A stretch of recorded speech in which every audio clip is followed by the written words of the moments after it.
Hello everyone.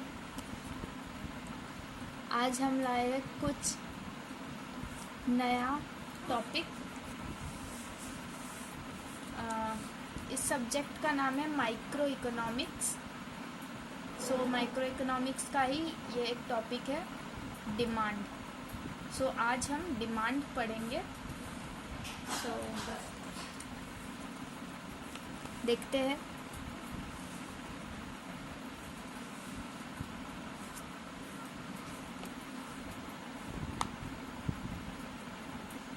सबसे पहले हम रीड करेंगे क्या लिखा है। Definition of demand. In common sense demand means the desire to get any goods और सर्विसेज। यानी आमतौर पे डिमांड हम उसे कहते हैं, यानी किसी चीज़ की, यानी गुड्स और सर्विसेज का डिज़ायर होना, यानी किसी चीज़ को खरीदने की इच्छा होना, उसे हम आम तौर पे डिमांड कहते हैं। But in economics mere desire cannot be called demand because here demand means effective demand। लेकिन इकोनॉमिक्स में सिर्फ इच्छा होना, किसी चीज़ को खरीदने की ही डिमांड नहीं कहते। यहाँ पे डिमांड यानी अफेक्टिव डिमांड। इकोनॉमिक्स में डिमांड का मतलब अफेक्टिव डिमांड होता है। So the effective demand or demand is that amount of desire which is supported by the money power of the consumer।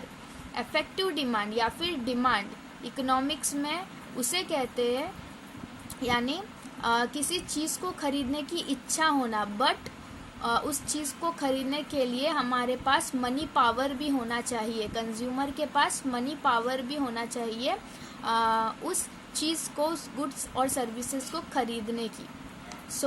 For example a person have a desire to purchase a car. यानी एक person का desire है कि वो car को खरीदे, but that desire can be called demand if that person have the financial ability to satisfy his desire.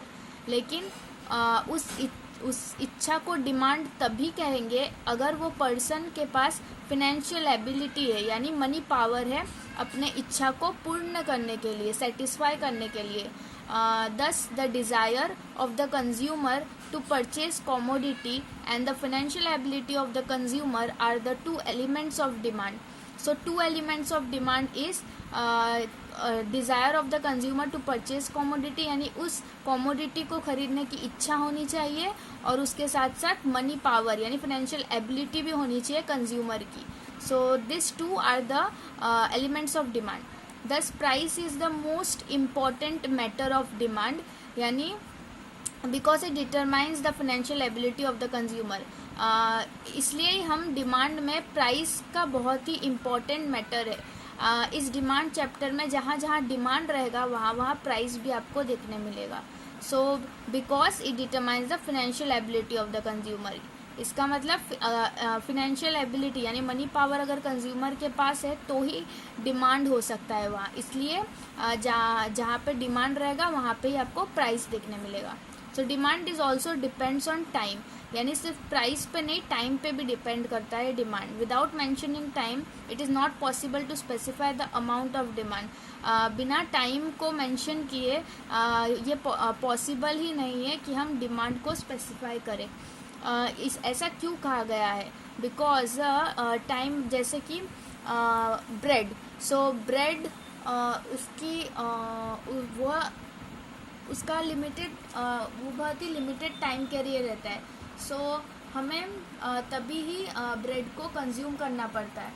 तो इसलिए यहाँ पे क्या है, without mentioning time it is not possible to specify the amount of demand.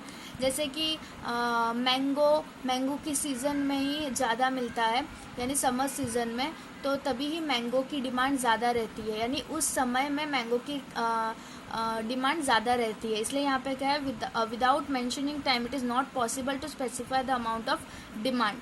So this at a fixed time and at a fixed price, यानी fix time पे और fixed price पे ही the amount of commodity the consumer ready to purchase is called demand in economics. So at a fixed time and at a fixed price, the amount of commodity of the consumer ready to purchase is called demand in economics. तो हमने पढ़ा demand economics में किसे कहते हैं। Economics में इसमें main points है। सबसे पहला कि सिर्फ डिज़ायर होना ही डिमांड नहीं होता है, डिज़ायर के साथ साथ मनी पावर भी रहना चाहिए कंज्यूमर के पास। सो इसमें 2 एलिमेंट्स है डिमांड के, desire of the consumer to purchase commodity and the financial ability of the consumer. और प्राइस बहुत ही मैटर करता है डिमांड में। Demand is also depends on time and इसका डेफिनेशन देख लेंगे। At a fix time and at a fix price the amount of commodity the consumer ready to purchase is called demand in economics. So इसका notes बना लेना। सबसे पहला point लिख देना कि डिमांड के डेफिनेशन क्या है। इसमें प्राइस बहुत इम्पॉर्टेंट मैटर है। क्यों? क्योंकि financial ability of the consumer इसमें है। और 2 एलिमेंट लिख देना, एग्जाम्पल लिख देना कि सिर्फ डिज़ायर होना ज़रूरी नहीं है, उसके साथ साथ मनी पावर भी रहना चाहिए कंज्यूमर के पास। सो या इसके बाद हम पढ़ेंगे second topic, concept of derived demand. From the analysis of demand side, it can be said that demand for commodities direct demand.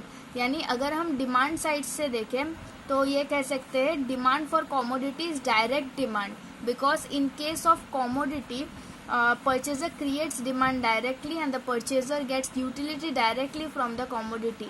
यानी परचेजर यानी खरीदने वाला डिमांड करता है और उसे तुरंत ही वह डिमांड उसकी पूर्ण हो जाती है, यानी सेटिस्फाई हो जाती है। The purchaser gets utility directly, यानी उसे वह चीज़ मिल जाती है, यानी वह चीज़ से सेटिस्फाई हो जाता है सो फ्रॉम द कमोडिटी। सो इसलिए डिमांड को डायरेक्ट डिमांड कहते हैं, क्योंकि जब एक कंज्यूमर जब डिमांड करता है तो उसे वह चीज़ तुरंत ही मिल जाती है। जैसे हम अगर शॉप में जाते हैं तो हम अगर किसी चीज़ की डिमांड करते हैं तो वह हमें तुरंत ही मिल जाता है, तो इसे कहते हैं डायरेक्ट डिमांड। लेकिन डिराइव्ड डिमांड किसे कहते हैं? But the demand for factors of production is derived demand. अगर कोई डिमांड हो फैक्टर्स ऑफ प्रोडक्शन की, सो उसे डिराइव डिमांड कहते हैं। फैक्टर्स ऑफ प्रोडक्शन यानी land, labour, capital and entrepreneurship. It is not the direct demand like the demand for commodity, यानी demand for commodity की तरह यह डायरेक्ट डिमांड नहीं है, because the purchaser can not consume the factors of production directly, क्योंकि एक purchaser खरीदने वाला डायरेक्टली फैक्टर्स ऑफ प्रोडक्शन नहीं कंज्यूम करता है, बल्कि फैक्टर्स ऑफ प्रोडक्शन में लैंड, लेबर, कैपिटल और एंटरप्रेन्योरशिप को यूज़ करके जो प्रोडक्ट बनता है उसे परचेजर यूज़ करता है। So this is a indirect demand. Demand for factors of production create for production purposes. Demand for factors of production यानी फैक्टर्स ऑफ प्रोडक्शन का डिमांड क्यों क्रिएट होता है? प्रोडक्शन पर्पजेज के लिए, यानी चीज़ें बनाने के लिए, जैसे ब्रेड, बटर, ये सब बनाने के लिए फैक्टर्स ऑफ प्रोडक्शन का यूज़ होता है। For this demand for factors of production increases as the demand for produced commodity increases, यानी डिमांड फॉर प्रोड्यूस्ड कमोडिटी की डिमांड फॉर प्रोड्यूस्ड कमोडिटी अगर इंक्रीज होगा, अगर कमोडिटी का डिमांड इंक्रीज होगा तो ही फैक्टर्स ऑफ प्रोडक्शन का डिमांड इंक्रीज होगा, क्योंकि factors of production demand for commodity पे ही directly dependent है। So for this, demand for any factor of production is derived from the demand for the commodity on which the factors of production is used for production. For this, demand for factors of production is called created demand or derived demand. So हमने पढ़ा कि derived demand यानी वो demand derived जो factors of demand of factors of production को ही derive demand कहते हैं।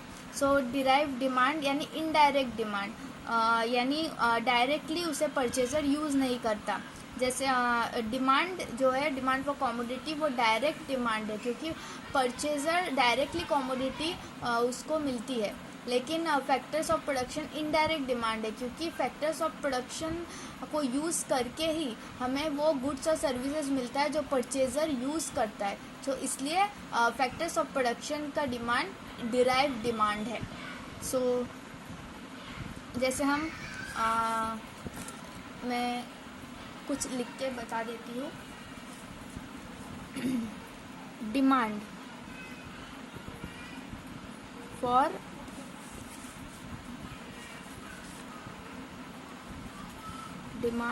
Goods and services. ये अगर परचेजर करे तो ये डायरेक्टली सेटिस्फाई होता है, लेकिन demand for factors of production, इससे गुड्स एंड सर्विसेज बनता है जिसके बाद परचेजर को मिलता है. सो इसलिए ये जो है ये डिराइव डिमांड है, और ये जो है ये डायरेक्ट डिमांड है.